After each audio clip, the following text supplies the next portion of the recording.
ఈ రోజే డౌన్లోడ్ చేయండి. మీ ఫేవరెట్ షోస్ చూడండి. ఇప్పుడు పెళ్ళయింది బావతోనే కాని అసలు అంతకు ముందు పెళ్లి కావాల్సింది ఆ కార్తీక్ అనే వ్యక్తితో కదా. అతనితో కలిసి ఈవిడ గారు ఒక రాత్రంతా అంకుల్ వాళ్ళ ఫ్రెండ్ హోటల్లో ఉన్నారంట.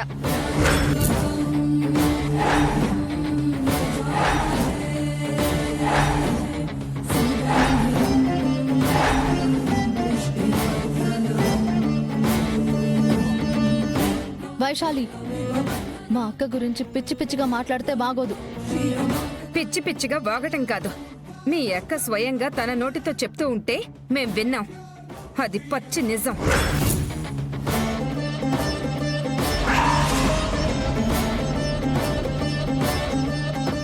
ఏం మాట్లాడవేంటి దుర్గా?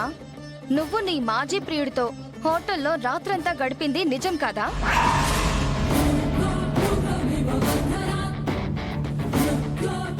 చెప్పు, నువ్వు చెడిపోయింది నిజం కాదా? ఈ విషయం ఎవరికీ చెప్పొద్దని ఆ హోటల్ మేనేజర్ని బ్రతిమలాడుకుంది నిజం కాదా?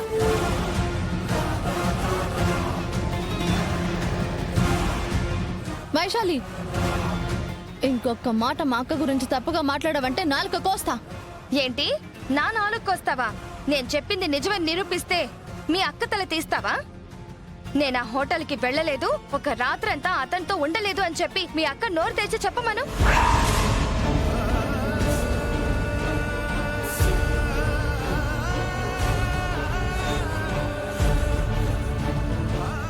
ఏంటి దుర్గా ఇది? వైశాలి ఏదేదో మాట్లాడుతుంటే నువ్వేమో మౌనంగా ఉన్నావు. తప్పు చేసింది కాబట్టే మౌనంగా ఉంది బావా, లేదంటే చెల్లి కంటే ముందు తనే మీదకొచ్చేది కదా.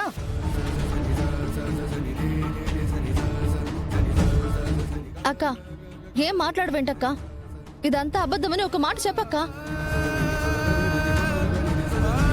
వైశాలి, ఒక ఆడపిల్ల గురించి చాలా తప్పుగా మాట్లాడుతున్నావు. అది కూడా ఏ ఆడపిల్ల గురించి మాట్లాడకూడని మాటలు మాట్లాడుతున్నావు. అది నీకు మంచిది కాదు. మీ మంచి కోరుకునేది కాబట్టే నిజం మీకు చెప్పాలనుకుంటుంది బావగారు. దుర్గ చేసింది ముమ్మాటికి తప్పు కాబట్టే మీ ముందు నిలబడి ఎంత ధైర్యంగా వైశాలి మాట్లాడగలుగుతుంది.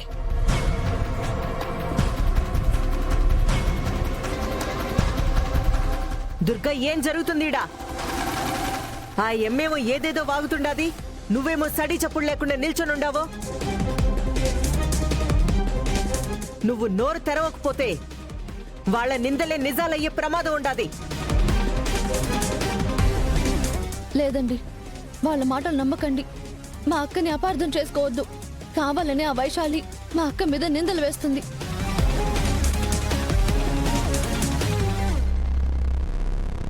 దుర్గా, నీ గురించి అలా లేనిపోనివి మాట్లాడుతుంటే నా రక్తం మరిగిపోతుంది. నోరు తెరిచి నిజం చెప్పు. వాళ్ళు అంటున్నట్టుగా నువ్వు ఆ హోటల్కి వెళ్ళావా? వాళ్ళు చెప్పింది నిజమేనా? చెప్పు దుర్గా. నేను కార్తిక్తో కలిసి ఆ హోటల్కి వెళ్ళిన మాట వాస్తవమే.